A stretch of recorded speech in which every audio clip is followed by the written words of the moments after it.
What's going on, everybody? Welcome to episode 1106 of Flow Wrestling Radio Live. Very, very special show today. To my right, JD Raider. To the left, Andrew Spade. To the left, Kozak. And out on the West Coast, calling in like an absolute champ, absolute beast, the man, Daniel Cormier, joining FRL for the first time ever. DC, once to start it, thank you. Second of all, how are you doing this morning?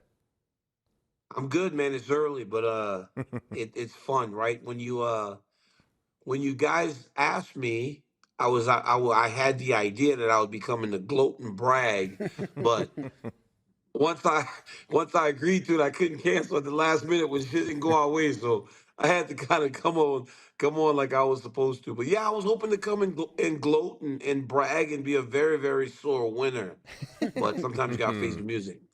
Yeah, absolutely. And of course, Daniel's talking about the Iowa-Oklahoma State duel, electric atmosphere in Carver Hawkeye Arena. What were your overall thoughts on the dual meet, on Oklahoma State's performance, just in general? I thought it was good, man. Look, when you wrestle in those big dual meets like that, some things kind of got to break your way, and it as we were watching, I'm watching with some of my friends, and I'm in this group message with three of my best friends, Jamil Kelly, Zach Esposito, and Chris Pendleton. So as we're watching, we're like, oh my goodness, this is gonna really come down to 184, or it felt that way. It's gonna come down to that match, and then it broke the other way, and you know that you're in trouble. But I thought it was good. I thought Oklahoma State wrestled good in spots, and Iowa, they competed well. They wrestled much better, Iowa, I mean, yesterday than they did against uh, Penn State for Yeah. sure. But against last week, they had a dual meet. They were losing all dual, and then they won at the end because Buchanan came out and just destroyed. Who was that against? Iowa. I watched it Camden though, but I can't McDaniel. remember That was who it against was. Nebraska. It was Nebraska. Yeah, they wrestled better yesterday than they did against Nebraska too. But they competed well. Yeah. I love Tom Brands, bro. Hey, so Tom Brands and I have this relationship. He was my Olympic team coach, and he randomly will text me that he's proud of me for stuff that I do in fighting or commentating and all this, right? So it's like it's like a fun relationship, but it's very random because like I'll randomly text him, but then I saw him in the airport in Denver after they had beaten Oregon State, and I'm walking through the airport and I get caught by the back of my arm, right? And because we just text, we don't see each other, so we're not like our relationship. It's a little bit like we don't know how to truly act, so we don't know what to do. Me and this man hugged each other like 12 times in the front of a restaurant, just hugging. We're just standing there hugging, like, because we don't see each other. So we're like, he hugged me, I hug him, because once we were hugging, and then once we stop hugging, the words don't flow as freely as the emotion. And we're both like two not really emotional dudes, not supposed to be hugging. Tom Brand and I in the middle of Denver airport hugging for like 5 minutes. It was the craziest thing I've ever been involved in. That's beautiful. That's beautiful. Yeah, that's my boy right there, man. Incredible. Want your thoughts just on the when you heard Angelo Ferrari was coming out. Did you think he was going to be the choice for Iowa? And what were your thoughts on that matchup prior to it going down? So you got to kind of think that they're going to wrestle him his dates, right? They want to get him his dates, even if they don't intend to have him go in the postseason. But then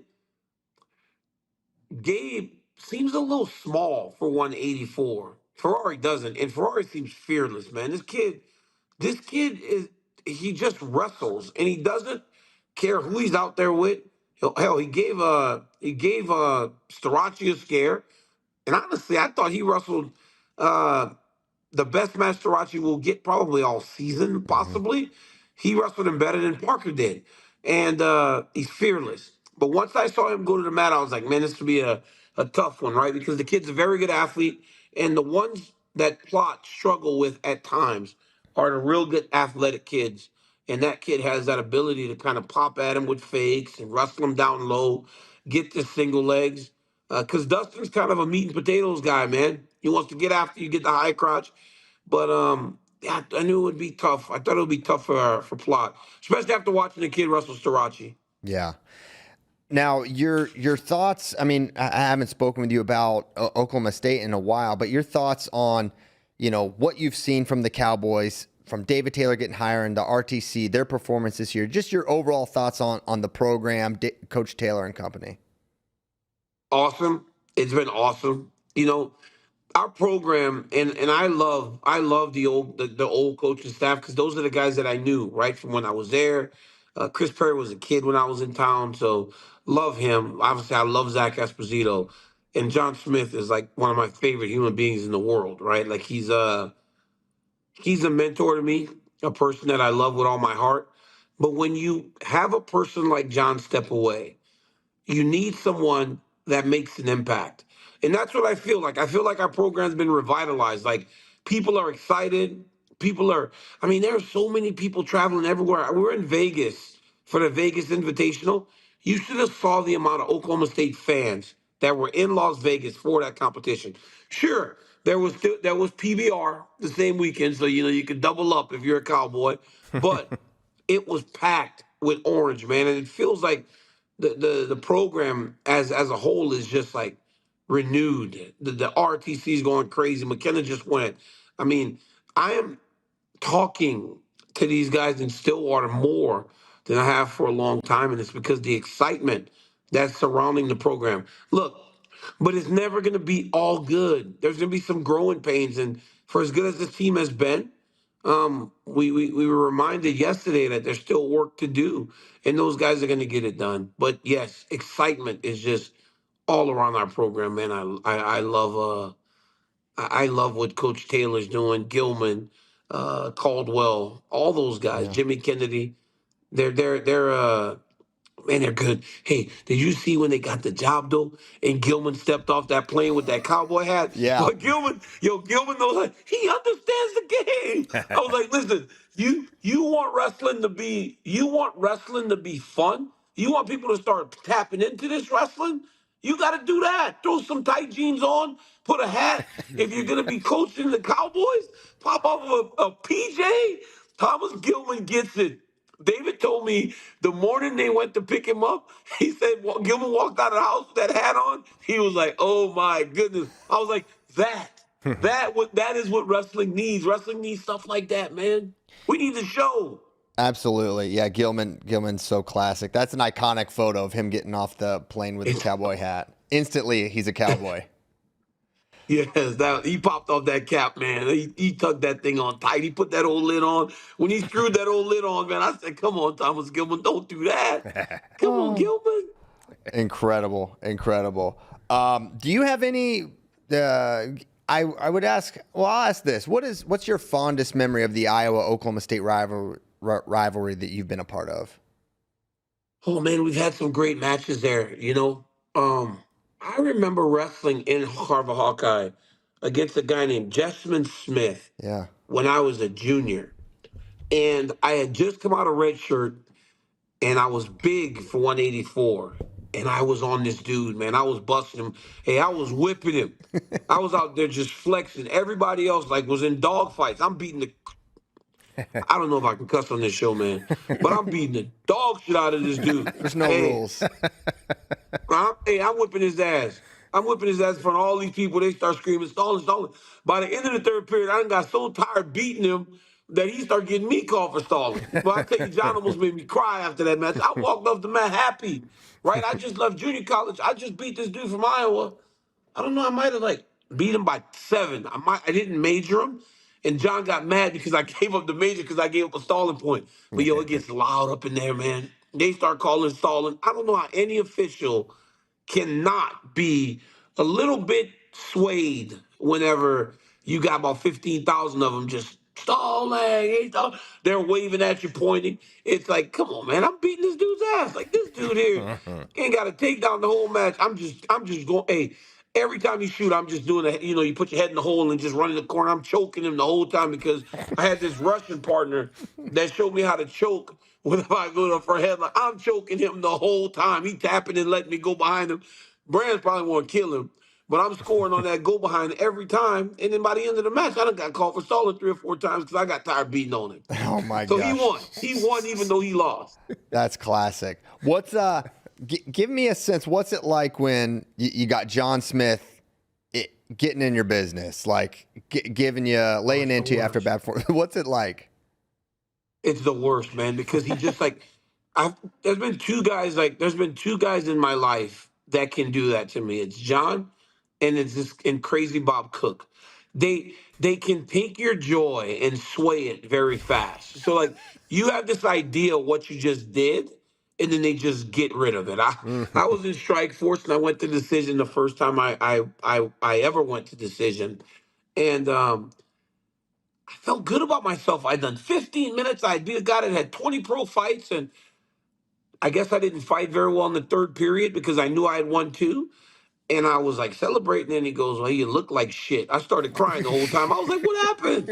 Thought I felt pretty good, but John will do that to you too. And it's like it was small words. It wasn't much, it was just like small. And he knew that he could tell me just about anything because I was a tough kid, right? Grew up in Louisiana, hard. Like I was a fighter. I didn't know it at the time, but I was a fighter. And so he would just give me it wasn't long. It was like a couple words like, well, I thought you were a little better than that. And I'm like, what? I thought you were a little better than that, Daniel. I thought you were gonna get us some bonus points and but ultimately, you're just that you care about Daniel. You care. I was saying I just I'd be broken. He'd break me like Wow. little things. Like, and I'd be like, next time I'm gonna do better. And so then I always tried to. Like he knew how to get to me, and he got me all the way up to the Olympics. It was perfect. How is being coached by one of the greatest ever, the greatest American wrestler of all time? How has that Yeah, maybe shaped you as a coach? I know you guys got the state tournament coming up here shortly. yeah. Well, I take a lot of the lessons I learned from John, and I apply them to what I do with these kids. And honestly, I do a lot of credit to how well the kids do is because of the people that have shaped my career. Him and Kevin Jackson and those guys spent so much time trying to help me prepare to become the best in the world that all I can do is try to give that to these kids is like remind them that a state title is great, an NCAA championship is great, but if you're training to become the best in the world every single day, all that other stuff just happens on the journey.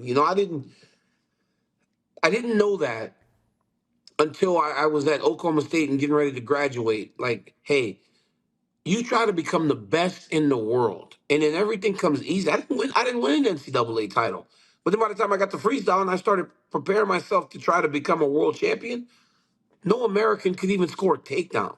So it was just that switch, right? So I try to keep reminding these kids that, and then their goals change, right? So we went from having a program in Gilroy where nobody wrestled freestyle, or very few wrestled Hmm. freestyle, like the Aguilar kids did, and a few of them did to the entire team wrestles freestyle.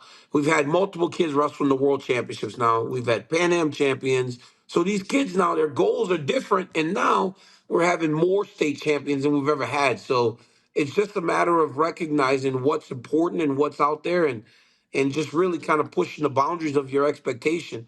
And when you do that, stuff happens. Yeah, talking about freestyle, switching gears maybe a little bit. This Wednesday, Flow Wrestling Night in America. We're gonna have Spencer Lee versus Masanosuke Ono. Amazing card beyond that match. But just your thoughts on having a freestyle event and kind of in the middle of the college season, and particularly that headline match of Lee Ono.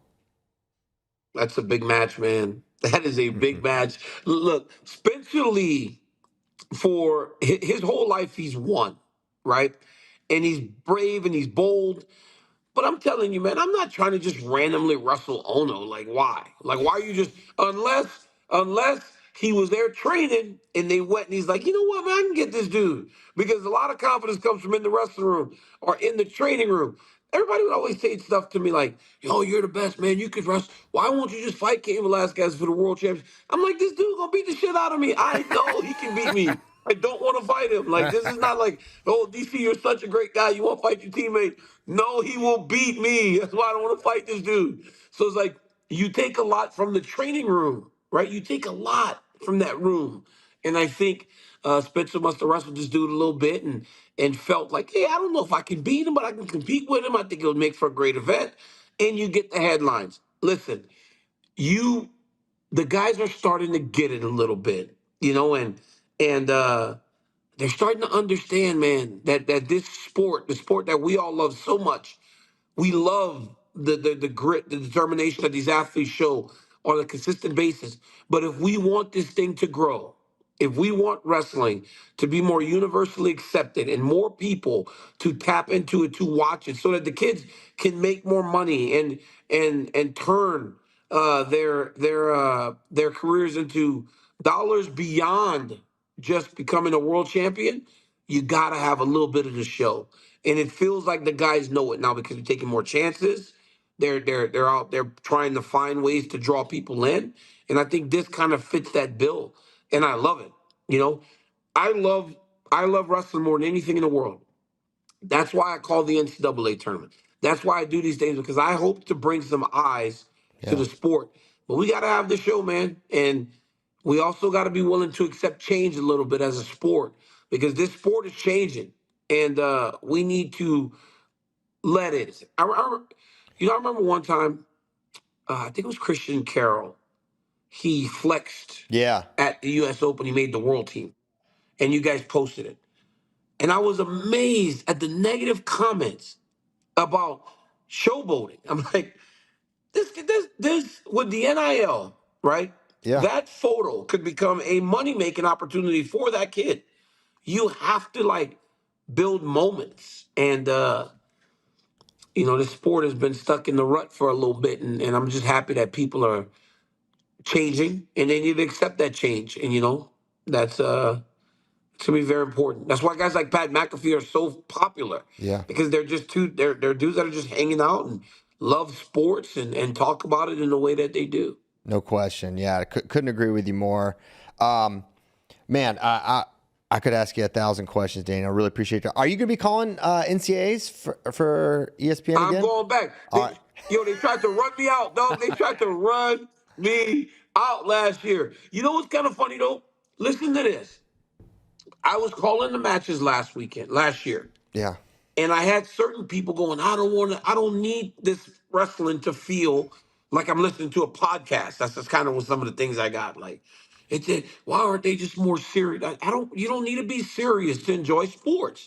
The reason Joe Rogan, John Anik, and I are so good together is because you and I, Christian, could be sitting on your couch watching the fights, and we'll be talking about the fights the exact same way with a little bit more knowledge about what's happening in that moment. And that's what I try to do, and that's the style that I've developed for me as a commentator. So yeah, they tried to run me off. But the day after, the day after I was done, right, Christian, I actually on Mark and Kelly on ABC, they were saying, "Oh, those guys did a great job on the NCAA wrestling tournament. DC and Jordan Burroughs did a great job." And then on Monday, because I threw a hissy fit saying I was quitting, I was on Pat McAfee the next day talking about the NCAA wrestling tournament. Christian, that doesn't happen with just basic broadcasters. Just No. does not happen. So in order to put the sport in front of more people, you got to make it interesting. And if that's what I can do, if my media profile can help to bring more eyes to wrestling, that's what I'm going to do. Dude, on Pat McAfee, they're running clips of the NCAA wrestling tournament. That's a big deal. Big Absolutely. deal. Hey, and having you on the call is a big deal as well. So we appreciate that you're on there and doing it, and that you're going back. Yeah, it's fun, man. Wrestling Twitter cannot run you off. I love it. Hey, they tried to run me off. They tried to get rid of the boy. I was like, man, forget you guys. I was like, I'm out. I ain't gonna lie, I kind of felt like a bitch afterwards. I was like, damn, I'm such a little bitch running into a corner and crying because I'm quitting because a few dudes saying something negative. Man, fuck them. Oh my gosh. Here. I'm with you. All right, JD, you got a couple questions before we let DC get back to his day? Yeah, sure. So, Daniel, I'm a huge fan of like old school, tough, hard-nosed coaching, especially the stories Yeah. that come out of there. And I feel like nobody in the past couple years of coaching is probably more old school than W. So give me a classic John Smith story, either him putting you through a workout or being hard on the team. That's just like that was classic W being old school. Hey, you want me to tell you something that I did once? So we're leaving to wrestle Iowa State. My first time wrestling Cale Sanderson. We're getting ready to leave. And now, hey, the guys now, they fly private jets, like actual ones. We used to fly ones where we'd have to like weight distribute to make sure we were able to fly out of Stillwater in the middle of the winter. I was so heavy getting ready to go to Ames. I was 8.5 pounds over the morning of. So John gets me on the scale and he goes, you can't wrestle at this weight. We can't leave. He goes, go and tell the pilot I need an hour and a half to get this dumbass down the way. So Chris Pendleton he's coming out of red shirt now. He's a freshman. He's getting ready to wrestle Joe Heskin. So we stick Chris Pendleton off into that little media room that we have off to the right in the wrestling room. And I go and I wrestle John. And I mean, he just beats me like you could never imagine. He was so much smaller. He was so much smaller, but he moved so fast. His feet were so fast. And he made me drill with him for like an hour, but he was just beating me the whole time. So finally, I'm so tired that when we get ready to leave, we forget Pendleton. Pendleton's a freshman. He's sleeping in the media room. We forgot Pendleton. We get all the way to the airport. We have to go back to get Pendleton, wake him up. He's an 18-year-old freshman. Poor Pendleton. Dude, his whole process is jacked up. He goes and wrestles Joe Heskin and gets tagged. This went from good to bad to worse for poor Pendleton, man. I screwed Pendleton. I didn't realize that my weight issues screwed Pendleton, and he went and got beat on by Joe Heskin. And then I actually wrestled a pretty good match, So maybe John was right. I was only worried about myself. That's But he classic. beat me so bad, dude. So bad. So John could beat you at that point or throughout your college career? Think about this, though. When I was wrestling in 2001, John was what, 35? 35 years old? Yeah. 36? True. He was still a young man. He could beat everybody, actually, not just me. He could beat the heavyweight. John Smith could beat the heavyweight whenever I was in college. Unbelievable. He was good, man. He was the best. He was the best, dude. Like, if you ever felt him, then you understood. Like, he was so strong. He was so fast. It just didn't make sense for a little guy to be that good at wrestling. It's like, Unreal. how in the world you get so good at wrestling? Like, how'd you get this good at wrestling? Like, we all do the same sport. Just seems like we're all doing it in a different way. Yeah. It's truly a one of one, John Smith. What was your worst weight cut story from college? Worst weight cut story? Honestly, it's probably that because I got beat on by John for like an hour. Yeah. So I never felt bad for dudes like Pendleton and them. Like they used to always just get beat by John, but they paid dividends for him. Yeah. But yeah, that was probably the worst one I had because honestly, I would get bigger, but the weight would come off really, really good because he trained us so hard, man. We're all so locked in and we kind of would do whatever he told us, and that was the only way to. He gets John. John has this thing right where you start to like almost live to impress him because he was so impressive, and and you kind of do anything. Even today, sometimes he was. One time we're at the U.S. Open last year, we're sitting there at a kid wrestling, and I was like, Coach, I got a kid about to wrestle, and he goes, it was so bad. And me and this dude sat there for an hour, and we're at the U.S. Open, the trials. Granted, I have assistant coaches before I say this, and I'm talking to John, and I go, I got a kid about to wrestle, and he puts his hand on my leg, and he goes, sit. He goes, if you don't know how to wrestle now, then it's too late. And he didn't let me go. He made me just sit there and talk to him while the kid was wrestling. So I sat in the stands and I watched my kid wrestle with John because he told me not to go. It's still like that today. It's the craziest thing. Wow. Speaking Unbelievable. on your coaching, I'm going to give you a minute to explain your side of the story. The time you got fined at P&L, as our friend Ben Askren and Brandon Paulson have informed us, the only person to ever get fined for yelling at referees is you right here. These guys are such liars. But hey, bro, hey, listen, these dudes want to I get into a lot of problems with the officials in wrestling because I just think at times there are things that shouldn't happen. So one kid's wrestling, and the kid's dad is arguing with the ref on the side because at P&L, like, dude, which is an awesome organization. The guys are doing a tremendous job. I'm not as hands on as I could be, but the job that these dudes are doing is unbelievable. But we're in Arizona. One of my kids is wrestling. The ref is just cheating at this point. I'm like, yo, you're just cheating at this point. And the kid's dad is screaming at the ref, so they started escorting him off the mat. So then the situation, it elevates, right? It was bad enough that the kid was losing, but the kid's dad was getting escorted off, so now emotions are high.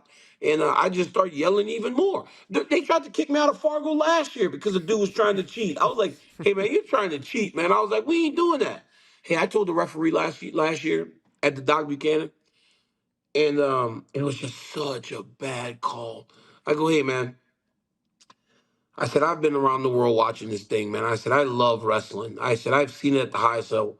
I said, "And in all these years, I've never seen a call worse." I said, "You have single-handedly made the worst wrestling call I've ever heard in my entire life." In this voice, he goes, "Team point, coach, Gilroy." He starts, "Get off the mat now, or you're out of the tournament." I was like, "Come on, man, leave me alone, man. I'm having a conversation with you. I'm having a conversation with you and telling you that you literally just did some of the worst shit I've ever seen in my life."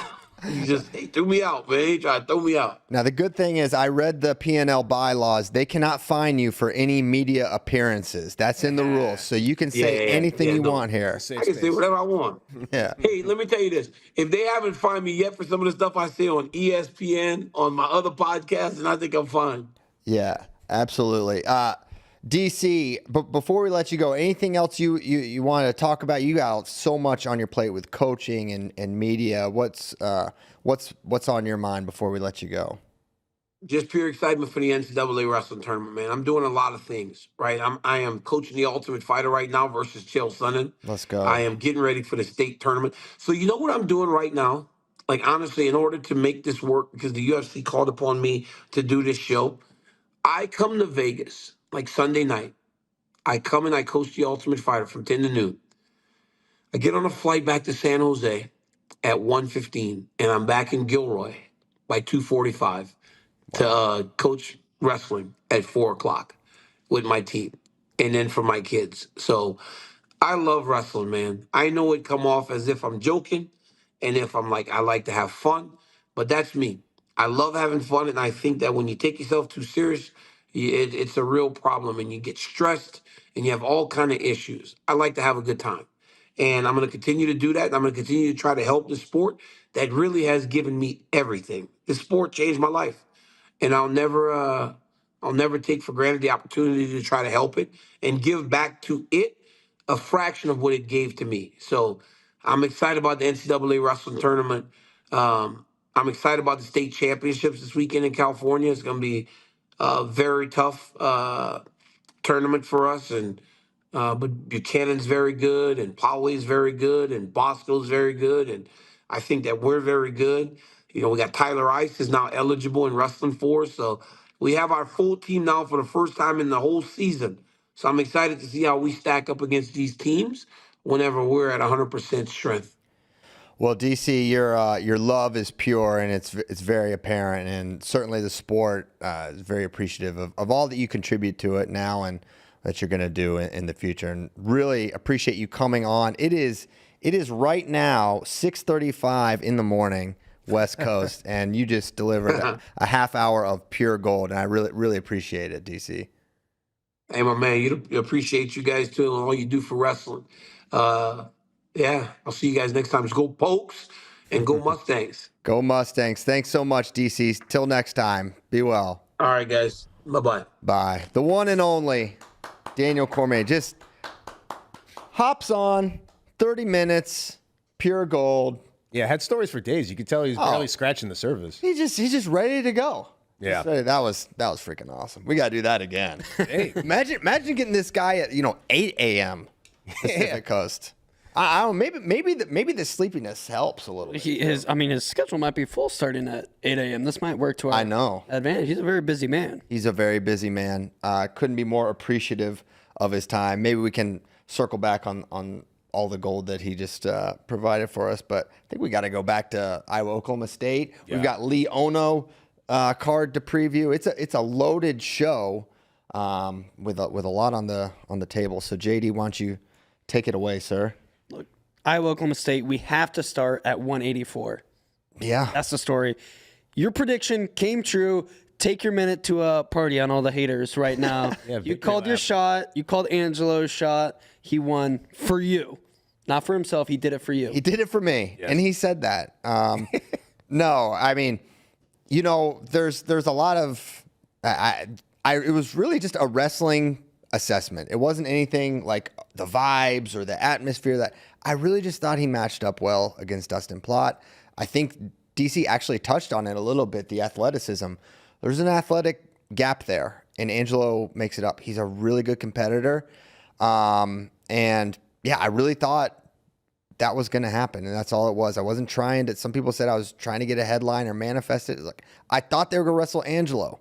Tom Brands has basically told us they would. I thought Angelo would beat him. I really just did.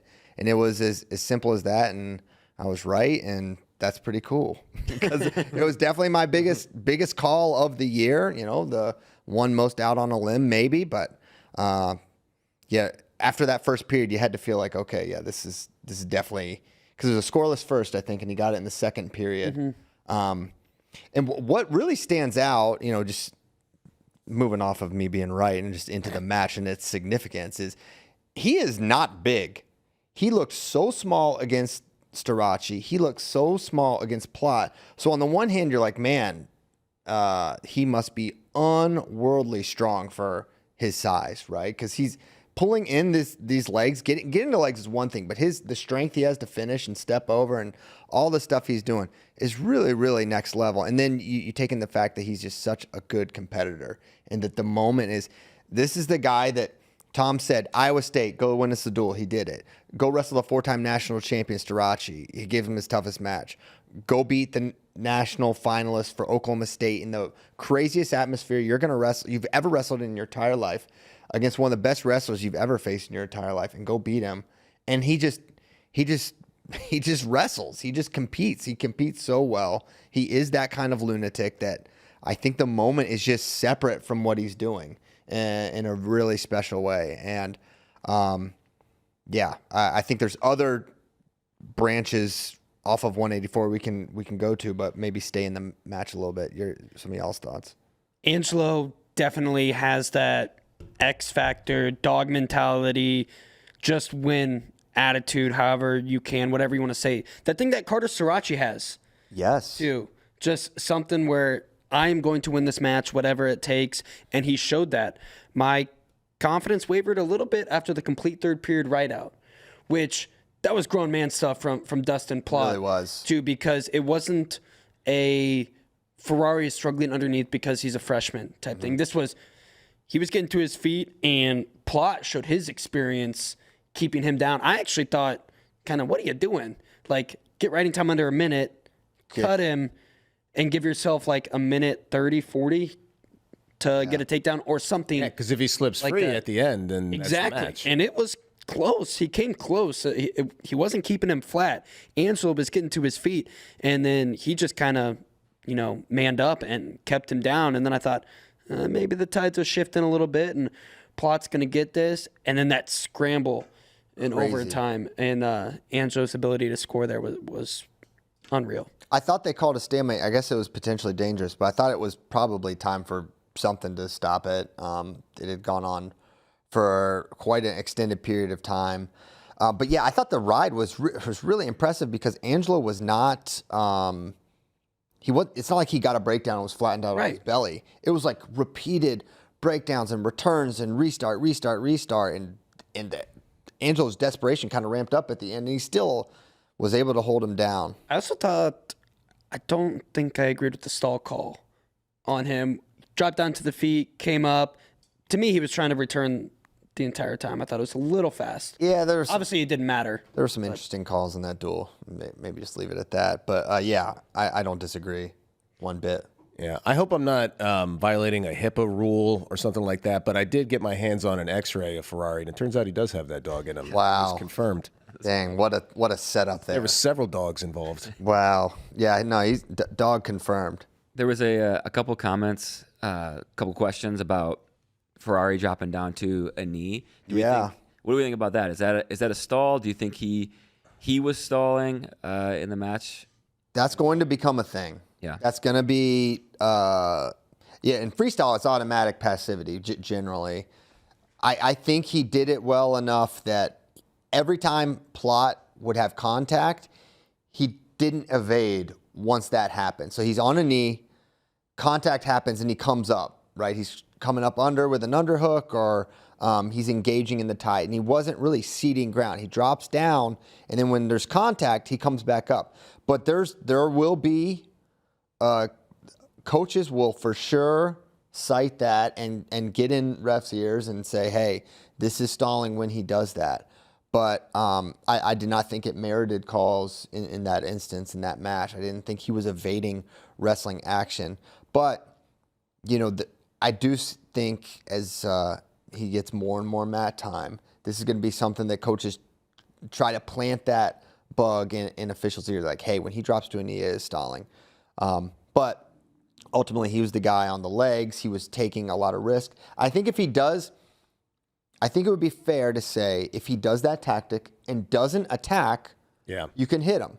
But when they're consistently, he's firing to legs, getting in, it's hard to hit him. Yeah, it shows the savviness of Angelo, wise beyond his years. He's a true freshman, and he was controlling the pace. You saw Plot had to go get him, and Angelo was allowing that to a certain degree. But also, he did fire the shots, get the takedowns, like you said. So he was doing everything that you're supposed to do, the little things, the stuff that doesn't show up on the stats.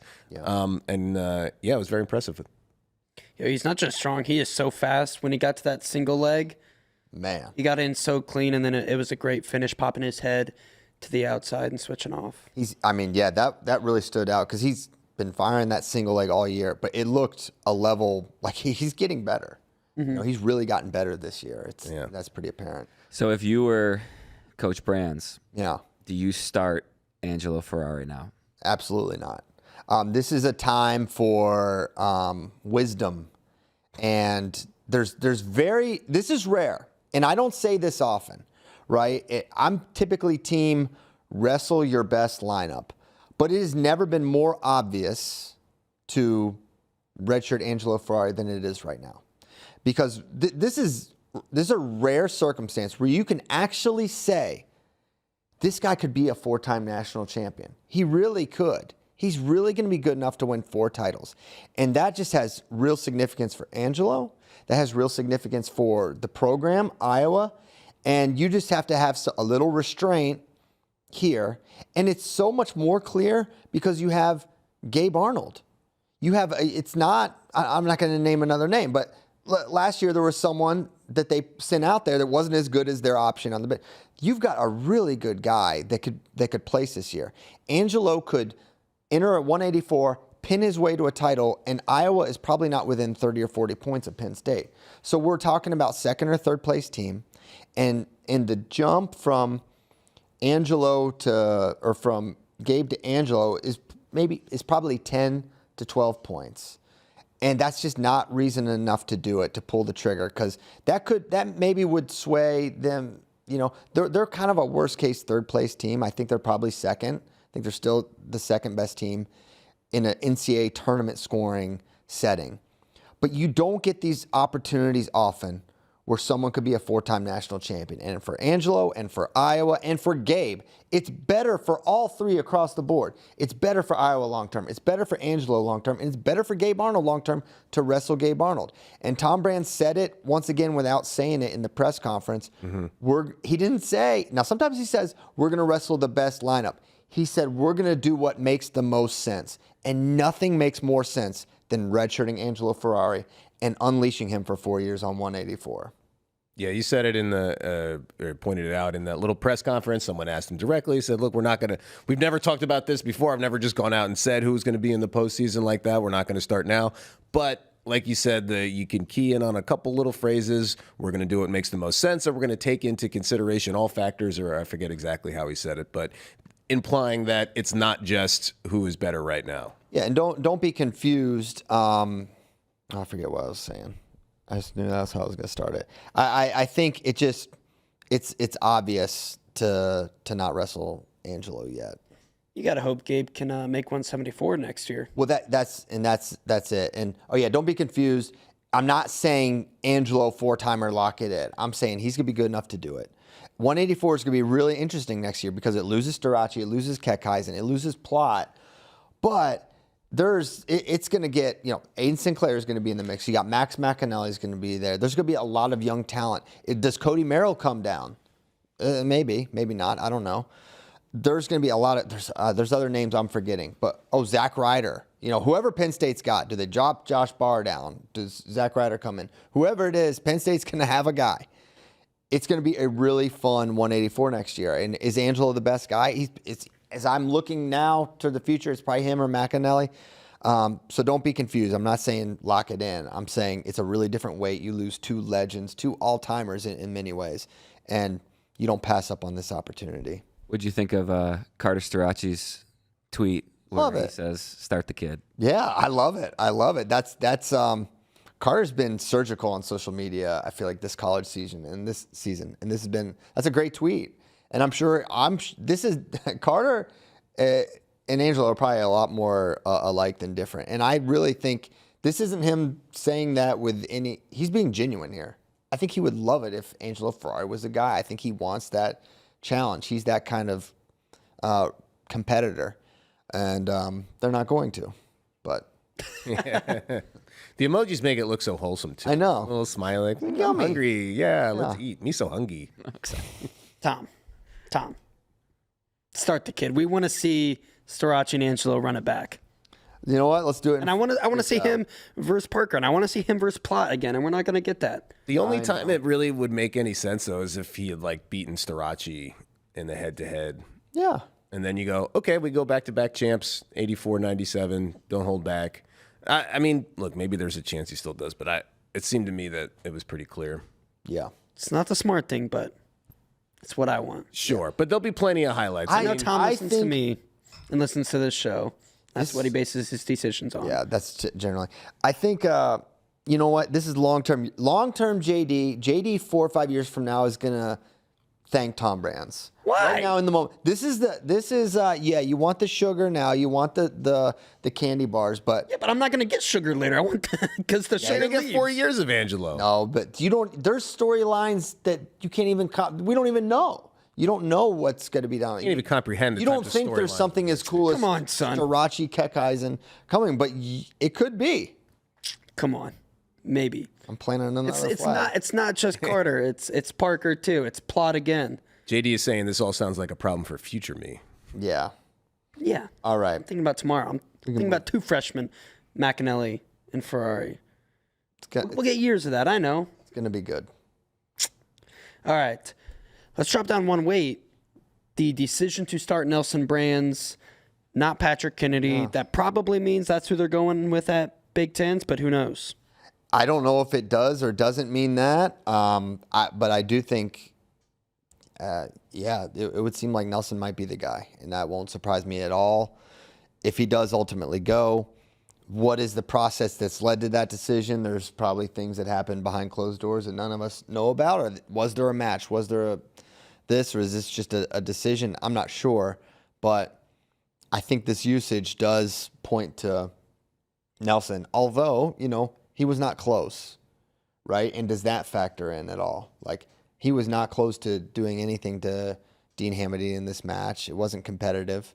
He nearly got majored. He did, he did the dual job, and he did what we thought would happen. We thought Nelson's probably the guy to preserve bonus in this situation because he's so strong. He's good positionally, and he was able to hold him off. But, it's a tough decision, and probably we're not going to hear. But it's tough for Patrick Kennedy, who's been the guy all year, done a really good job. He's basically, and this is the problem I thought they were going to have with Nelson and coming back late. There was no soldier salute opportunity for them to compete at the same time. They haven't had really equal opportunities other than the ones they have. It's like, okay, Dean beat Nelson, Carson beat Kennedy, both like not super close matches. So they're kind of equivalent against that level guy. Now, what Kennedy has that Nelson doesn't is some legitimate ranked wins this year. Right? Yeah, I was going to ask how many matches Nelson has, because if he is not able to qualify a spot, I feel like you have to go Kennedy. I don't think they give a crap about that. No. They do not think about the AQ and that threshold. They're gonna make it. It's not a and they're like if we don't, then what were we gonna do at the national tournament anyways? They literally, I'm telling you, them and others, they only think about who's gonna do the best job at the national tournament. Okay, I retract that. No craps given. It's still an interesting piece of the it is for us story. Yeah, it is. And I think if there's a different team, if it's not the Iowa Hawkeyes, if it's you're just trying to get guys to the tournament. There are programs where it's a big deal to get someone to. So you make the decision that best aligns with that. There's a different decision-making process for the Iowa Hawkeyes and the elite of the elite. And I think that's the singular thing they look at. There's, a lot of comments, even in the YouTube chat right now, is like, man, people feel bad for Patrick Kennedy, which I think is super understandable. But like, part of the narrative is he's had his chance at the NCAA tournament twice. True. And has not reached the podium. Nelson Brands has. He took fifth at 184. 74. 74? Yes. Okay. My bad. So I think that's a big part of it too, where, I haven't heard that as much, in the narrative too. And then I think there's another part too, where I think Iowa is getting criticized for the handling of this roster battle, which maybe it's just because they are Iowa. And I know there's a lot of things in there too, where it's like, it's Nelson Brands is Terry's son. So there's, some of that too. Yeah, it's tough. Like, I don't know. How else could they have handled this? Is there a better, was there a better way? Well, of course there's better ways, but they require, I think, the 100% health of Nelson all year long. And I think you can get real clarity with that. But he was hurt. He was not cleared to wrestle. Now he's back, and now that it's a tougher predicament. The fairest thing is probably, at this point, is some behind closed doors wrestle-off type of thing, and whoever wins goes. That makes the most sense. But they could just be making a wrestling assessment like, this guy's gone to the NCAA tournament, got fifth place. Nelson factually has not, and maybe it's as simple as that. And we'll probably, we may hear speculation, but we'll probably never know for sure what was the rationale for using one or the other. Speaking of roster battles, deciding who to throw out, what'd you think of Oklahoma State's decision to use Sakamoto at 133? I loved it. It's funny. The guy runs out there. He doesn't even have headgear on. He's like, oh, yeah, I guess I got to wear that. I thought it was a great curveball. Listen, I know he got majored. There's something there. Like, this guy's really, really tough. He's really good. I mean, that first, you could tell, I'm speculating, obviously, but they probably said, hey, this guy's got this crazy overcaller slide by, because he caught it the first time, and he was kind of close to scoring. He had the foot outside on the hip. That's a good spot for him. And it made me, I thought better of both, honestly, after all, because Sakamoto at the end there, and they wrestled Sakamoto, not Reese Whitcraft. There's probably alternative reasons for that, but I think they maybe thought this is a little curveball here. We saw, who is it? Marco with Vespa, the guy that Penn State threw out against Spencer Lee. It's like, who's this guy? And got he the comes first out, takedown? He comes out and cradles Spencer Lee in the second immediately. You're like, what's happening? And then, so, sometimes you throw a curveball, and that's what they did.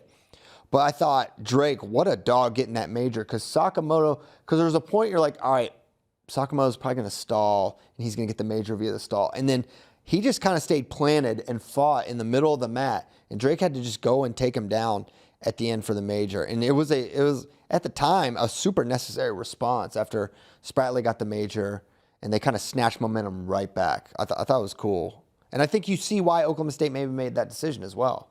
I liked Jimmy Kennedy using the cards with Japanese on him on the bench. Did you see that? No. When they ran out, I saw it. I didn't see it when it was happening. Yeah, but like I saw cards, but I didn't know what was on it. big, like when you see like a backup quarterback on the sidelines of a football game holding up signs that say things. Jimmy Kennedy was doing that with something in Japanese. I don't know what it said. So this dude does not Obviously. speak English. It was probably for choice, like in between bottom. periods, where it's like, here's what you have to say to the ref or Could whatever. it just not go use hand motion? No. I bet it said something else. Like, Yeah.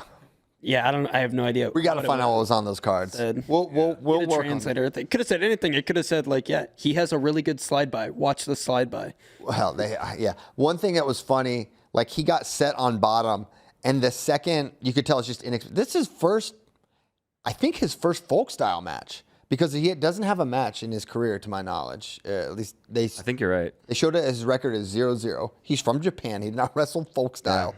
So this is his first folk style match. So when he got set top bottom, the second Drake made contact with him, he shot up right away. You could tell he didn't. That's probably how they do it in practice. Yeah, exactly. Just hitting the mat once you go. Yeah, but to catch people up on who this guy is, he is like a legit one of Japan's top 57 kilogram guys. He won their version of the U.S. Open, Japan Nationals. It's called the Emperor's Cup in December, and that puts him first in line. If he wins their next national tournament in June, he would likely be their senior world rep. So he was U20 world rep 2 years ago, and he's right in line At 61, I guess. at 57. No, it was at 61 at U20s. Well, no. He won Right. 57. Well, weren't you? Well, what about Yeah. your friend and mine, Masanosuke Ono? Well, what JD said, he asked him the question, are you going 57? He said, maybe. He's thinking about it. He's thinking. Yeah, so maybe they jumped the gun a little. Yeah. So he still would have to win the next tournament. And I think even if Higuchi were to go 57 or if Ono were, they might do a little special wrestle off. Yeah. And if someone else wins that next tournament, they have a wrestle off. Yeah. Mhm. Like a 2 out of 3. Yep.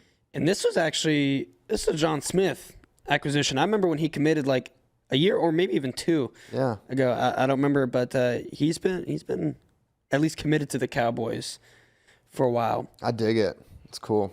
Where does Drake's slide by rank among current signature takedowns in college wrestling? That's a great question. What are the most signature takedowns in college wrestling? I haven't thought about this at all. Tim Flynn headlock. Tim Flynn headlock. Yeah. Never goes out of step. We don't have too many high level. Starachi's doesn't have he's got kind of a left side double.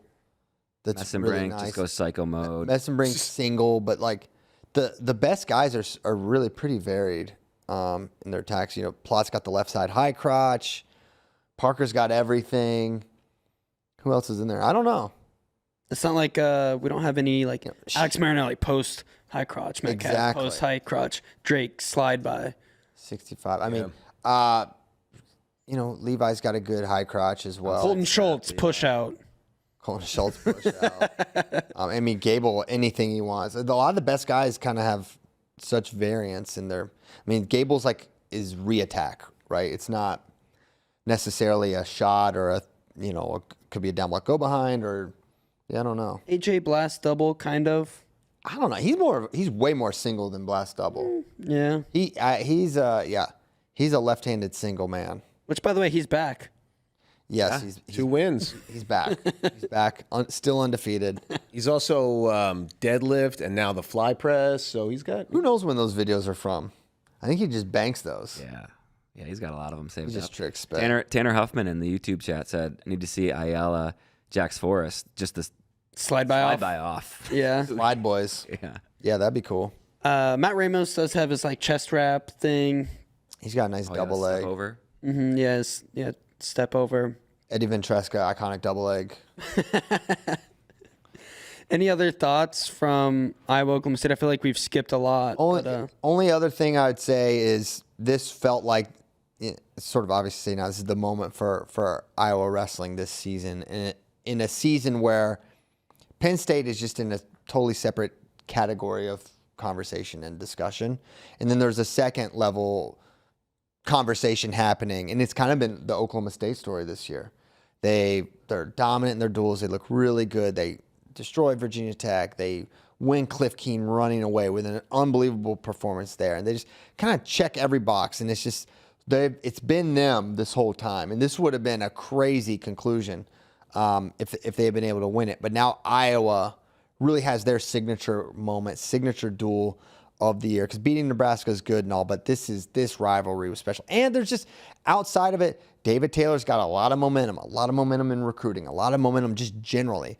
And this is, it's a statement. It's not just the wins and the losses. There's other things outside of the wins and losses that factor in the general conversation. And Iowa winning this has significance outside of just that match. So want to mention that. Big win there. But I think everyone had the assessment basically correct going into it. It was a 5-5 match, and Oklahoma State had the bonus advantage. Check. And then so it was, hey, Iowa needs an upset to do it. So it kind of went how we thought it would.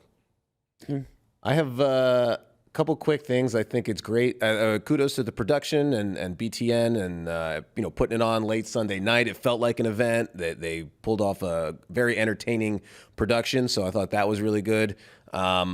Amazing that Angelo enters Iowa legend status and lore as a true freshman. He's probably not going to wrestle his first postseason yet. So that's pretty crazy that how do you follow that up with an encore? Well, he's got a lot of expectations now, and a little bit of a tangential thing, but I think the fact that that bonus points were so important, and that the 3-point takedown and the fact that it's 8 points and 15-point thresholds for majors and tech falls is perfect. It's great. It made every match much more exciting. It made, you're rooting for all these different things to happen. It's better. It's good this way. Let's not raise those thresholds, and let's keep that 3-point takedown. Oh, yeah. All good. Love it. Speaking of Cowboy momentum, too, Joey McKenna to the Cowboy RTC. I mean, great acquisition. Great acquisition. It's another, that lightweight room. He's a middleweight, I guess, technically. Maybe it's a 65, but just his level of experience, too. I mean, this is a guy who has wrestled, I would say maybe Kyle has wrestled more, but I bet Joey's wrestled more international matches than almost anyone in America the last 5 years. This guy is just always on tours. He's so experienced. Never hurt even. Never hurt even. Yeah, seemingly never hurt. I think if you know Joey, he's a great guy, great wrestler. He's gonna be a good vibes dude in the room.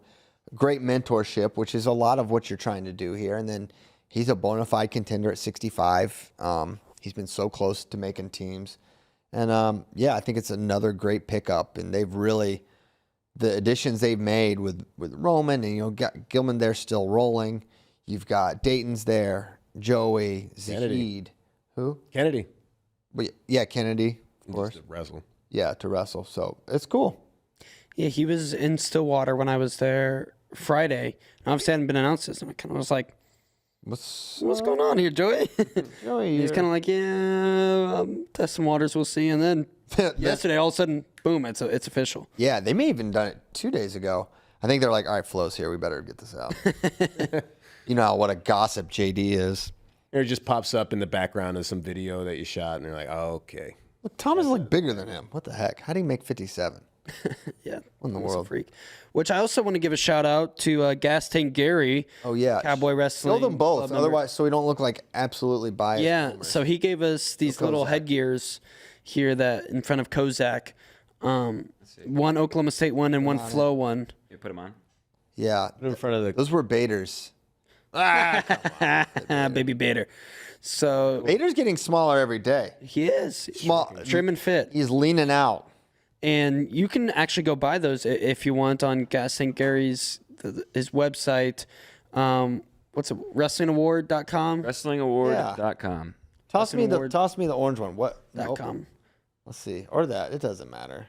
Oh, I know. Yeah. Unfortunately, that bottom thing I don't think unsnaps. No, it's good. That's how they stay up. They're also like little castanets, so you can do a little. Yeah, they're. Stop doing that. Okay. So shout out to Gas St. Gary. Always. Yeah, always. Mm-hmm. We were big Gas Tank Gary podcast. We almost renamed it the podcast. From the beginning. Yeah, from the beginning. Yeah, we just knew. Okay. Anything else Iowa, Oklahoma State? Did we do it? I think we pretty much did it. Teamer, what'd you think of his performance? Looked like Ja'Cory Teamer, I don't know, man. right? For a little bit. Yeah. And then, He's rounding into form, right? okay, well, it's Time for form. it is February 24th. No more time to He's round. got 4 weeks. That's true. The shoulder brace is new. If you recall, he hurt his hamstring. So those are, I know they're all connected, but at the same time, it's like, all right, this is also new. So the body is not, he won. And I think him getting out to that early lead was obviously huge. Had a hard time getting off the bottom. I mean, he was getting the business from Caleb Fish in that third period. Obviously had to hit a Peterson, though. Neutral Peterson. L40, have to. The Peterson, one of my favorite moves. Long Island. And listen, this is 2 times this year. Big Ten officials you guys need to be certified ball knowers and understand that a Peterson is a takedown. It is not a neutral danger zone thing. Stop counting. Stop counting. Stop hiding behind that. A Peterson is a takedown. It's always been a takedown. You guys have changed the rules. You had a secret meeting and you changed the rules of takedowns, and it's hurting the sport. Stop doing it. Give the takedown. A Peterson's a takedown. It's always been a takedown. You guys, and it's a takedown because these guys, you're not a Big Ten official if you don't know that a Peterson's a takedown. Yeah, I feel like the neutral danger zone, along with the reaction time, has really thrown a wrench into how they think about calling. It's just like makes them think about too many things, where I feel like the neutral danger zone was meant more for like scrambles, when you're passing a leg and you hold somebody there and they can't get away, where now they're using it to where it's like a guy gets taken down right to his back and they start neutral danger. It's like, no, like, that's not neutral danger. That's a takedown, and you can start calling back points. Yes. Yeah. Yes. Far ankle scrambles, those are when you start thinking. Yeah, guys start diving under. That's when you want to count. Neutral. Yeah. So stop changing the rules. And when you change the rules, you have to tell people. You can't do it in secret and just in practice and just sometimes. Yeah, I mean, we should pull in that App State Campbell thing because if that happened in a non-App State Campbell match, it'd be all everyone's talking about. And I think enough people are, but it's insane. You need to watch this with volume up to understand how long they hold this takedown, where the guy is doubled on his side. Well, also, wouldn't be as many people talking about it, just because the guy who we thought should get the takedown ended up getting the takedown. It didn't go against him. Yeah, true. That too. Which thankfully so. The other controversial danger takedown, maybe a little bit, was Fishback Stewart from the weekend. Well, not to me. I didn't think it was either, but we should watch this with. I don't know if we can pull volume in, Nikki. If not, you should. They just make him stay in this position forever, and until he cedes, they don't give the 3. So you can see here, this is a 125 match between Campbell and this is overtime. So yeah, you sent this or something, and I didn't watch it with sound at first. I'm like, right here, that's 3. Not called. I like the hand that holds Not up called. 2 and then is like immediately not called. 5, 6. I mean, this is craziness. 8. Craziness. The guy's not even fighting anymore. He's there for 10 seconds. 10 seconds. And, I mean, it's as bad as it gets, guys. And we're seeing this more and more. It's because he didn't hold up his 3 like Angelo. That's what he should have done. That was one of my favorite lines of the press conference. Bray's asking, what are you doing? You're kind of holding up the 3 towards the Oklahoma State bench. He's like, well, I had to award the 3. Like he said it just like he was ready for that question. Yeah. Very funny. Well, I had to award the 3. And it was to the Oklahoma State bench, which I wasn't sure on stream. You can't tell. You can tell it's not to his bench. Yeah. Because they're behind him. So I'm like, that had to be to Mr. Taylor. Yeah. And the Cowboys. Nice. So he went high crotch here. That was nice. Anyway, good stuff. I don't know how we got Shout there. out to Campbell App State. That's another underrated rivalry for the underrated. SoCon. Campbell got it done. Two scrappy teams for sure. One more roster battle with the Hawkeyes. It's not getting as much publicity because not as great. But what the heck are they going to do at 141? I don't know. Next topic. I mean, this was It's trouble. They're not. They don't have good options there. It's a wasteland, for in terms of NCAA opportunity. They're just not going to score points there. They don't have an option that's going to score points. They need to recruit, or they got to get some other people at 141 to contribute. Is 2 weeks enough time to pull somebody from the transfer portal? never say never. It's season. Yes. Late season. Yeah, not happening this year. Let's talk a little Tech State. Let's do it. 'Cause Great. that was a duel. great duel. It really was. And what made this duel so different from the Oklahoma State Iowa, even though you knew they were going to be tight, this one was tight because it could have also been a blowout, and it's sort of 21-12 kind of is, almost doubled. But when you have so many coin flip matches, the variance in the team score is insane. And Virginia Tech started up with 4 wins, and you knew NC State can absolutely still win this duel. And when Fishback wins, he almost pinned him. It was still very much in the cards for NC State to win it. And it looked like it was going to come down to 33 before Eddie Ventresca got the job done against Vincent Robinson. And I'll say this on that match. I don't know. Going in, I think pretty much we were all on Vince. I thought it was going to be close, but I thought I didn't think Eddie would probably be able to take down Robinson. But watching that duel, Robinson was so into that duel the entire time. He is into every call, everything. And you can't tell me that doesn't take a toll. And maybe that's a freshman learning experience. And obviously Vince is for his team and riding for his guys. But how many times have we heard that story about you get kind of caught up in what's happening, and then you get out on the mat and you're a little messed up. And I think that's probably what that was. If you go back and watch that duel, Vince is in the corner. I mean, he is just the ultimate, vibes guy, rah-rah, like being a great teammate. But at a certain point, I'm wondering if he wore himself out a little bit. Because that was 2 hours. He was the next to last match. Save some of that adrenaline. Yeah. And even still, 1 takedown match. But Eddie got it unglued. I feel like someone said the home team has won this the last so many years. I think it's like 5 or 6 times. That's crazy. Virginia Tech won this year, 2 years ago, and 4 years ago. So they won in 21, 23, and 25. That means NC State won at least in 24 and 22. Yes. So, yeah, I feel like you wrestle that match a bunch of different times or different locations, and you get different results. 8 of the bouts were 1 takedown bouts. So a lot of fun. They always bring it. Yeah. I really thought at the end, the first match, I thought, man, that bonus, Latona not getting bonus errors, maybe going to cost him. I thought that was going to happen, and it almost, if Eddie doesn't win there, it could have. I was thinking about that, but it ended up working out for the Hokies, and they got it done. But an awesome rivalry. Glad it was separate from the Oklahoma State and Iowa dual meet. Great job, both teams. Spate, have you made a "Here's to you, Vincent Robinson" pun yet in your roundup? Cuckoo, all this cuckoo. season? No, Robinson. No, I didn't. I've been doing that whole Surprising to me. metal madness bit. So I've been. Yeah. Yeah, it doesn't quite fit into the metal category. Yeah, I but guess. hey, that's a good one. Well, you should work that. Yeah, that's yours to use. You have my blessing. I accept, but I'll never use it again. Yeah, he's not a big Simon and Garfunkel guy. I celebrate both Simon and Garfunkel. Yeah. Cool. Any other college stuff we want to get to from the weekend, or we want to jump into this Leono card? Let's jump into it because I'm freaking excited about that. Absolutely. Let's start with. I'm going there. That's why. Sorry, you guys are probably wondering why are they doing the show at 8 a.m. Lunatics. This is when we used to do the show all the time. It's kind of interesting, but doing the show so I can make the flight to go to Iowa today.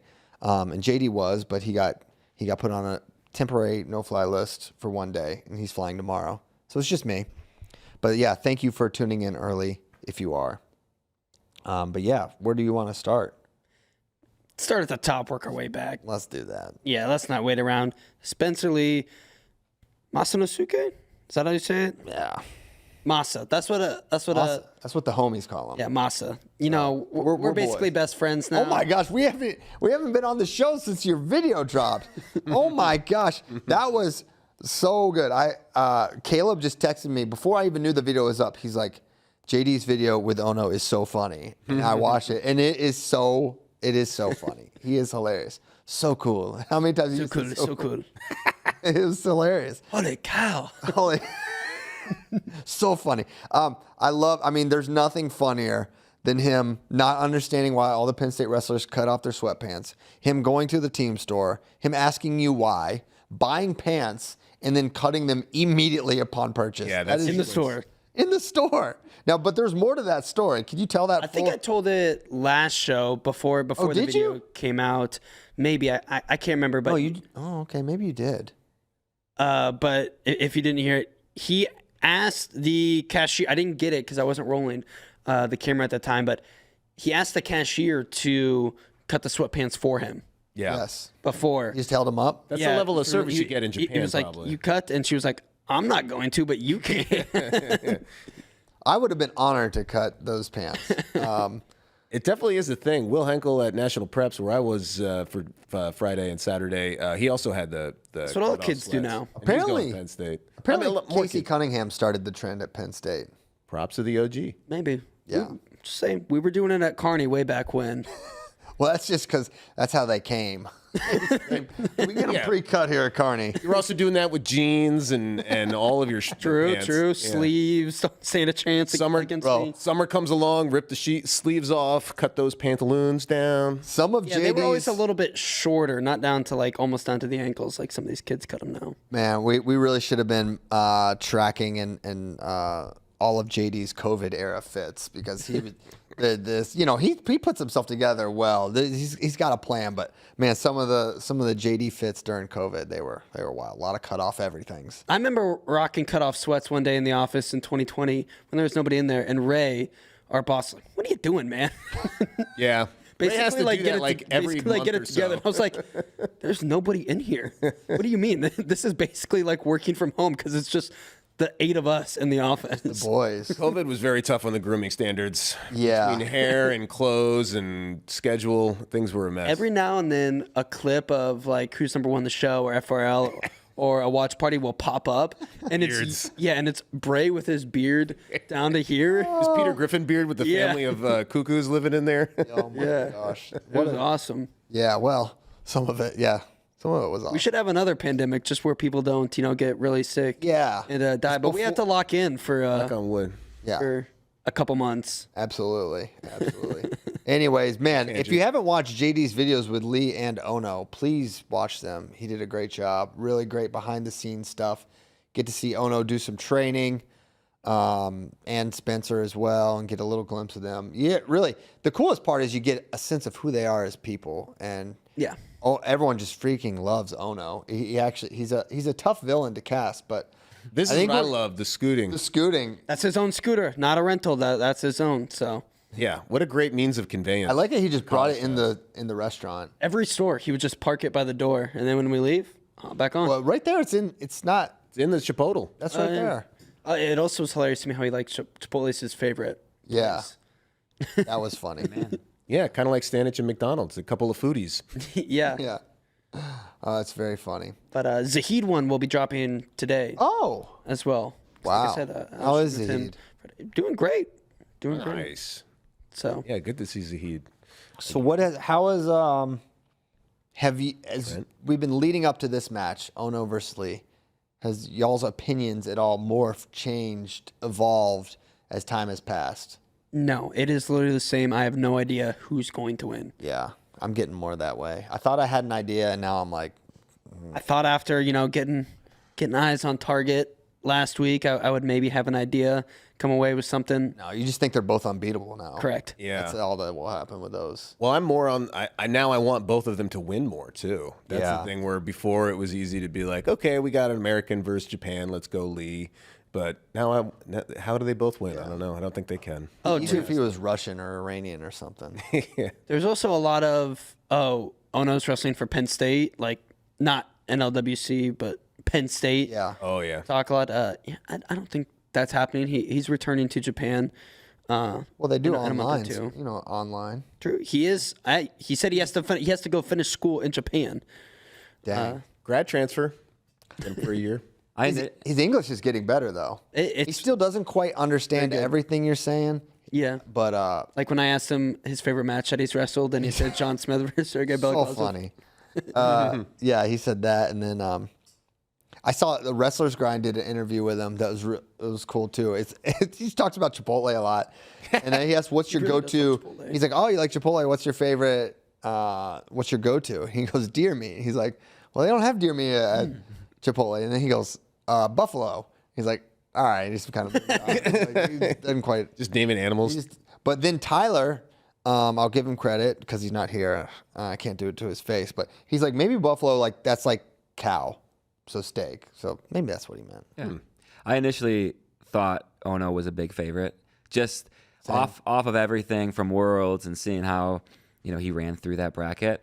But now I'm coming back down to like, well, Spencer, he's kind of a freak in his own right. Just the things he's able to do athletically, and then hearing Jason Nolf break down technique and stuff, I'm like, okay. And then even just considering Ono was just such kind of out of nowhere talent where no one was able to scout him much before.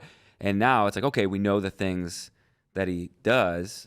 And Spencer knowing that, I feel like it's going to be, I feel like I'm swung a little bit more towards Spencer. 100%. And that Nolf interview was incredible. Good job by Bray and Tyler. Please check that out. It's on all our channels. And he goes in depth onto the matchup of Lee versus Ono. And so, yeah, he picks Spencer. And he thinks Spencer's going to win big. And then I'm at the Texas Youth Wrestling Tournament, and Nolf's there coaching, which before I get into that conversation, I just got to say, Texas Youth Wrestling, I'm walking around.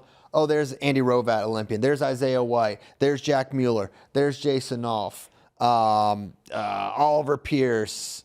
There's so many high level, and there's probably some, don't be mad, but there's a lot of high level wrestlers now coaching in Texas, and I freaking love to see it. Texas on the rise, baby. Yeah, we coming. It's about time. Yeah, I know. The athletes are here, guys. I've been saying on the show for years, like if we get the coaches down here, it's gonna skyrocket because there's so many wrestlers. I'm really impressed with the level of youth wrestling in Texas. We're never going to win the per capita debate. No, and we're not here for the As an Iowan Old Faithful, Yeah, got to always bring it back to per Well, capita. neither is California.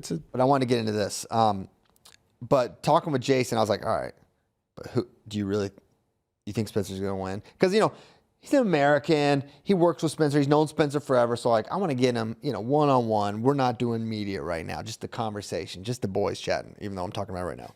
And he's like, yeah, I really think he's going to win. I think Ono caught a lot of people by surprise. No one really got to scout him. And, the things he does, I think Spencer's going to be able to mitigate. And he's just so next level with Can't scout speed. with his strength. No, but his speed comes prior to things, right? He's not darting in. He's, everything's off the snap. And so, yeah, he thinks he can get out. I really don't know. I think I'm not as convinced. Can't coach it.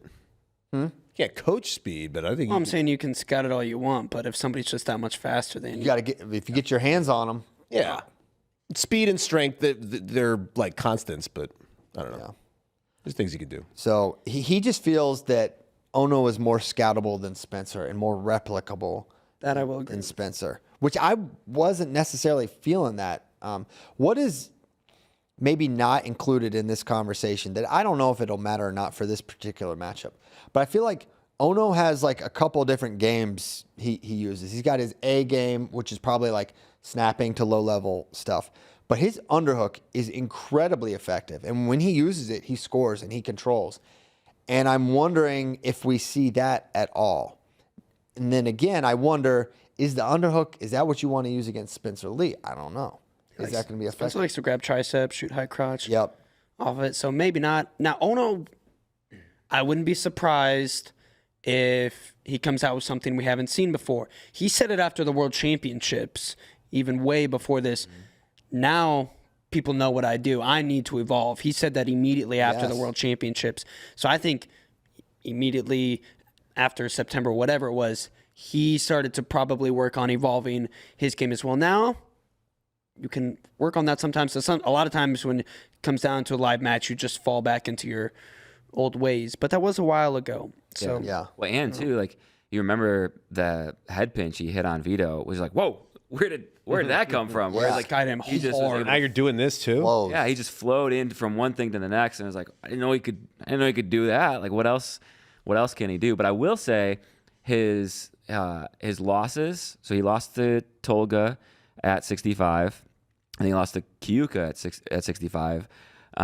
His big move was the Tolga one, and then when Kyuka got on top, laced him up. Yes. So if you're looking for a reason to root for Spencer, maybe parterre defense. Not the best. We'll see. I said it in the video our guy Connor did, which is great too. You should go watch it. We have a bunch of good content out around this event right now, and only more coming as we get boots on ground there and finish up some stuff we're working on.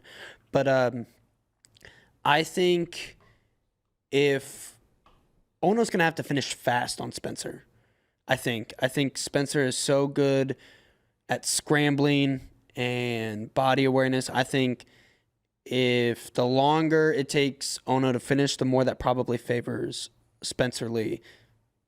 Yeah, that was something I talked about in that video. Like, he gets a lot of ones, does Ono. He finishes plenty, don't get me wrong, but he gets his fair share of those in those extended scrambles. I totally agree with that dynamic. Yeah, what a match. Holy cow. Holy cow. Holy cow. They don't have my size. Yeah, he's so funny. I like what Elder Brad there put in the chat that John respond to. Spencer loves Pokemon. Ono loves Chipotle. You got cultural exchanges. Everybody love on both sides.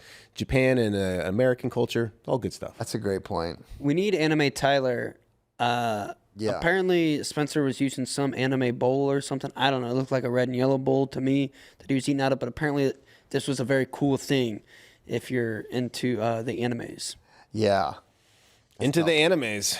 We need someone who's into the animes here to explain. We're so lame. Yeah. There's going to be some good walkout music, too, from the Japanese guys. Takatani has an anime thing, and yeah. Ono has sent me his walkout song several times. He's very, multiple times. Is it the one from the video? One Piece Ramen Bowl was the one. It's from a show. I forget what it's. It's probably Korean. It's all in Japanese. So Are you sure it's not Korean? I don't know. Why do you think it's Korean? Because he loves Korean culture. He told me, I am Korean. I like Korean food. I like Korean music. I like Korean movies. I don't know why he said that. That's how he said it because it was so funny to me too. He said, I'm Korean. What song is it?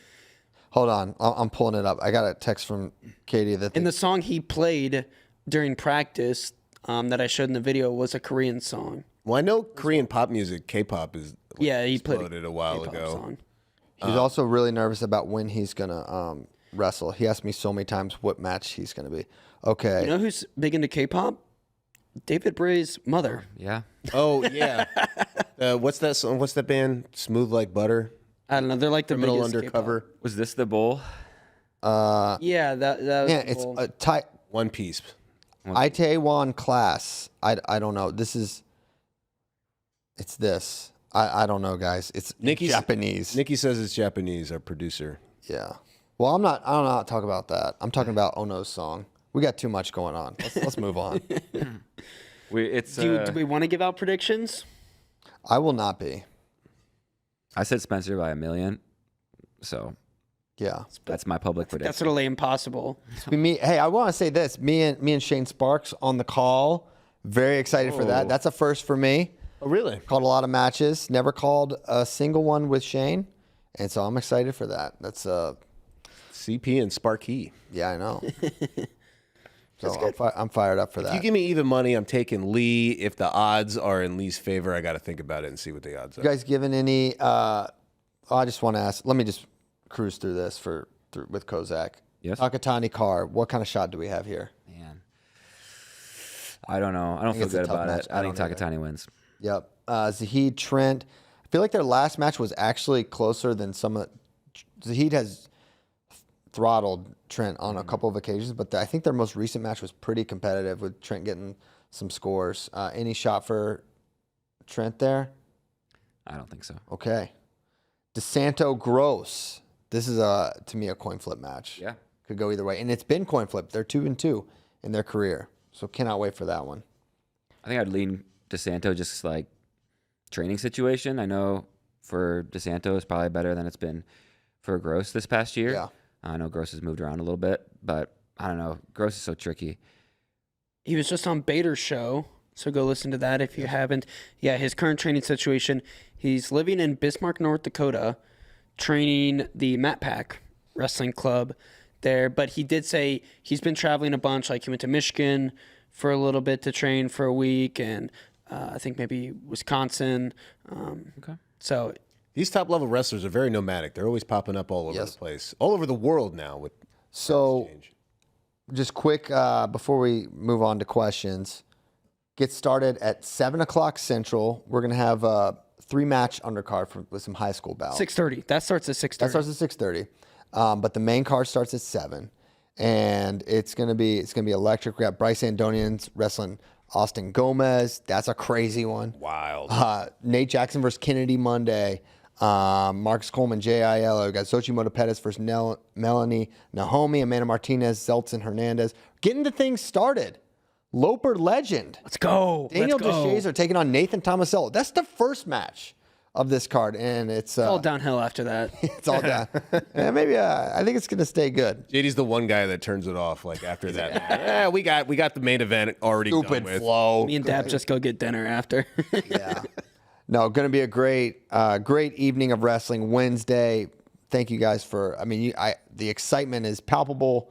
I'm at the Texas Youth Wrestling Tournament, and people are coming up to me asking me about that match in particular. The day before Iowa Oklahoma State, they're asking me about this match. So that's like, all right, this has got the real buzz in the community. Hey, Shane's pumped. He had to talk about it in the middle of Iowa, Oklahoma State. Shout out Shane Sparks. Just Yeah, cutting a our nice guy. commercial for us. unpaid promo. Unpaid. If you're in Iowa, tickets are still available. Yes. So I know it's several days after the state tournament, but who cares? Take Thursday off, spend the night Wednesday. Don't risk trying to do the walk up and then you get there and then there's the sold out sign at the box office. That's the worst. crying. Just get the ticket. Yeah, get it now while you still can. All right, cool. Hey, before we get to questions, speaking of the Iowa High School State Tournament, the greatest state tournament in all the land, what'd y'all think of that celebration from Helgeson? That was crazy. Is that the one I put in our Slack? Oh, that's awesome. Absolutely insane. I mean, you know what I thought watching it? Okay, this is Let me see if I can pull these two have as this guy is celebrating. I'm like, they will fight now. That is like, we must fight now behavior. And so then when the kid just took it, I was like, there's got to be a little more of this story here. I got some history. He took it like I deserve to get partied on here. So I don't know the backstory here, but this is crazy. So John's the guy in the purple that just won here, just won his third state title, but the Bettendorf guy beat him earlier in the year, and he kind of partied on him a little bit, but it was not to this level. But he kind of stepped over him and gave him a little flex as he looked down on him after he won. I learned Helgeson's been hurt like most of the year. Like, Yeah. been a little limited, and there's maybe some talk. Doesn't look very hurt there. Looks in pretty good shape. He looks pretty healthy. No, I thought it was crazy. You know, people are like, "That's ridiculous." And listen, I'll say this: two things could be true at once. I'm not vilifying the kid. If Caleb Piles does that, there's an issue. I'm not happy. There's a conversation, and it's immediate. I don't. Even in the state finals, Yes, especially in the state finals. especially. Yes. It's better if it's at some random Texas It's the tournament. it's worse. It's more focus. There's more energy. What if he does it after he beats you in Mario Kart? He does? I don't like it. Mario? Yeah, it's This awesome. is the I'm so. You know what? other celebration. This is, I think, Okay, let's see. precipitated. Oh. All right, we're gonna get to the bottom of this real quick. Like I said, it was not as Oh, a little bit of a extra. knee. Oh, Over wow. him. Yeah. I don't know. I say, You win in the state finals. You got Already on- you kind of get a free pass to maybe not do whatever you want, but Well, it's not so much being Yeah. exuberant. It was kind of the way it got into his, like, Yeah, give him a little in the face. The there. engagement immediately after the bell. Okay, I mean that would be a conversation with Caleb, but I feel like they're gonna fight. That was like let's fight now behavior. He did everything but just like screamed not in his face. Yeah. I think was the only thing. I'm not vilifying. No I'm vilification. I'm saying I love it. I would not be cool. He didn't unload the clip. If Anna did that, If Anna did it, I'd be fired up. no, you wouldn't. No, you wouldn't. Let's go. Let's go. Yeah. There was a little. There was a little. Kozak in the corner with the bell. Yeah. There was a little. But the amount of pushback was insane. Yeah. Like, Well, listen, always- these are the same people that try to get Daniel Cormier off the NCAA broadcast. It's Twitter. That was insane. Can we be honest? It's not the place for the most learned. Yeah. takes. Everybody delete your Twitter. He said Mario Kart and Tweeter. The tweeter was Within obviously 1 wrong. minute. Mario Kart is a regional dialect. I don't want to hear anything from you guys. Not a regional dialect. Every Mario in New Jersey was a Mario. Yeah, Sorry. they all say it wrong. That's fine. But the man's name now is you're Mario. regional shaming. he's a character. Mario Lopez. Saved by the Bell. What are we talking about? Yes, that's how you say it in New York, New Jersey. Okay. And there was a little bit of the intense celebration. It was Marcus Pettit and Jeremy Olsko at the Buffalo. Ohio duel. Ohio ended up winning. Pettit wrestles for Buffalo, but they're going to see each other at the MAC in like 2 weeks, so that'll be interesting. Well, it's just like the match I'm looking forward to the most at Big 12's Strickenberger versus Spratley. Well, yes. Yeah, we need it. We need it. All right. Do you want to do any questions? Yeah. It's 9:36. We got to go. We got to do questions. Let's do some. How long can we? Do questions? I'll tell you. Okay. All right. I mean, we normally occupy this spot for the next 2 Well, hours. no, it's just have my a flight? I just have a flight. Let me see. Ask the question. It's not till like noon. All right. Slink asks, "What's a comparable moment to Ferrari over Plot?"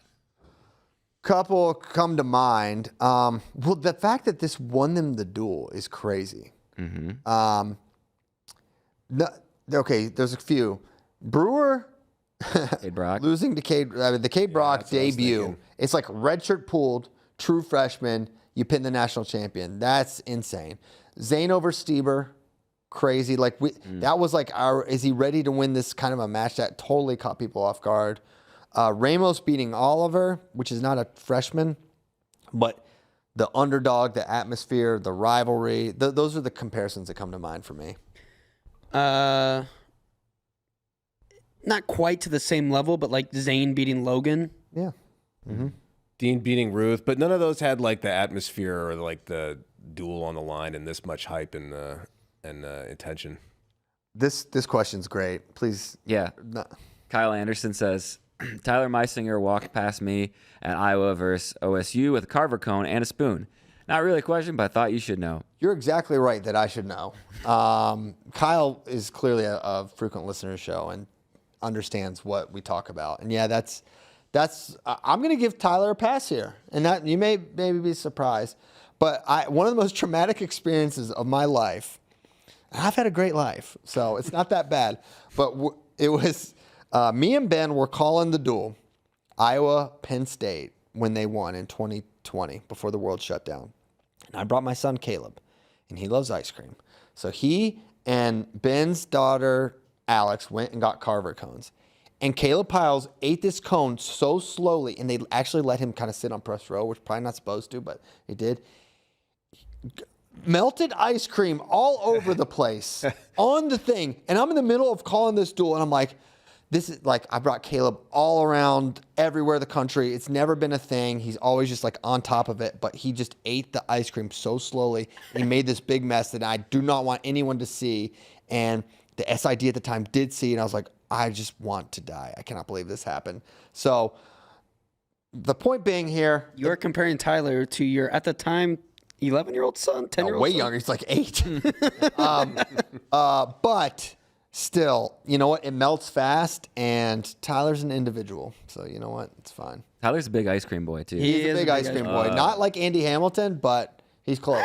Straight up ice cream, I think Tyler takes it. Dessert overall, Well, he's always that's true. and he's always doing that late night thing where he's like, all right, I'm gonna go get. We'll get an Uber to go get ice cream to go to 7-Eleven so we can get a Ben and Jerry's, and then he only eats like 1/3 of it, which is insane. That's one serving to me. Yes. To kings like us. Keep it going. All right. But what's your take on eating it with a spoon versus? Not as bad as knife and fork to pizza, but it seems a little unnecessary. Yeah. You know, he probably just didn't want to get caught. You know, Yeah. going to town on that cone. Yeah. Just his mouth. Don't let your homie see you eat that ice cream cone, dude. Yeah. Keep going. All right. We have some sad news. Virginia's for FRL. Thoughts on Disney Resort replacing older circus? No. Good. What does that mean? Means they're demolishing that piece of crap place. It does say rumor. It does say rumor. Okay. Oh, Circus is timeless. I must have known. Turn it into a crater. I am. Oh, you're wearing circus. We got to go back and get all the merch we I'm can. supporting Circus. I'm doing Thank my you. part. Mine is out on my desk right out there. Mine is too. I have one merch, and I'm happy for it. I'm glad for the time that we spent there, but they can turn that into rubble. It's one of the nicest places in Vegas. That's crazy. Next question. All right. Wrestling question. Do Treffin's November wins count for seeding since he was at a different school? Yes, I do. Yeah. Next question. And if they don't, cancel the sport. Yeah. All right. Wrestling's done. Floor, ceiling, and over-under for Nebraska All-Americans this year. I think they get, Caleb, Brock, Ridge, and Trell. So probably, I'll put it at 3.5 AAs is the over-under. Okay. They got I think I'd probably go potential. over. Minto. Pinto, All Red, Yeah. Minto Pinto get honorary All-Americans no matter what. and then Van D. I mean, Oh, yeah, man. you could go crazy. Still 3.5. Yeah. So I mean, the ceiling is like 8. Ceiling, yeah. Floor is like 2. Ridge and Trell? I don't know. Okay. Yep. Who wins more titles, Bo or Angelo? I don't know. Probably Angelo, just because I think he's going to be in less crowded weights, but that could not be true also. I mean, right now, I got to pick a 184 champ next year. I'm probably going Angelo. Yeah. So Also, this move, redshirting Angelo, gives you 3 years of Bo, Bassett, and Angelo Ferrari potentially together. Like, how do you deprive your fans of that? verbal meme, the montage in Scarface where they're counting all the money. Yeah. That's just and laughing and on this old mobile cellular. it's just like Tom and Terry looking at all that revenue coming in from those Bo and Angelo fans. Yeah, Iowa AD when he sees 3 years of Angelo and Bo. Okay. Do you think Jordan Burroughs will ever become a college coach? Never say never. He has been sort of consistent that he will not. Of course, he was for a year. That's right. 13, Nebraska. 14. But no, I don't think so. 14, 15. I remember he was in the height of his powers and he was holding the iPad filming at the Southern Scuffle. I was like, this, I'm not sure about this. I don't think he's long for this. Yeah, not the role. Not that he's above any of that. Just like, In our minds, he is. He seems to be into the youth coaching at his well, yeah. club in Philly. So Yep. Last question. Okay. Let's see. Let's do this one. It's early. Any rumors of names in the transfer portal? Don't say any. Yes, Don't say there any are, but names. I'm not saying any. Okay. Do you want me to ask a different question? Yeah. Okay. I'm not gonna tell. Yeah, because they're. I try to tell y'all as much as I can, but there's, Okay. We got a little brother comparison. Angelo compared to AJ. People are saying, or this person saying Angelo's better than AJ. Seems more technically sound. Doesn't rely as much on. I find them so similar. Yeah. I find them both really savvy. Like, definitely the most underrated attribute is their mad IQ. I felt that for a while. And that's why I'm not counting out AJ, because he's going to be physically prepared enough with, a really good wrestling mind. I'm not counting him out from winning the tournament. Angelo's a true freshman. AJ's a true freshman. I would say pretty comparable production we've seen, right? AJ didn't have to beat anyone as good as Carter Starachi in that freshman year, although Miles Amin did what he did afterwards. So I'll say I'm not making a call there because I really don't know. Need more time. Need more time. Both 2 4-timers, 2 GOATs, 2 legends. 2 undefeated 4-timers, actually. Yeah. No, AJ lost Yes, he did. once. Okay. Got some sad. Yeah. No more duels this season. No more. Yeah, I know. That is sad. But That does mean postseason time. yeah, and Leono on Wednesday. So we're going from strength after to strength. Leono, I'm just gonna severance myself until conference weekend. Give yourself some severance. You've earned it. Yeah.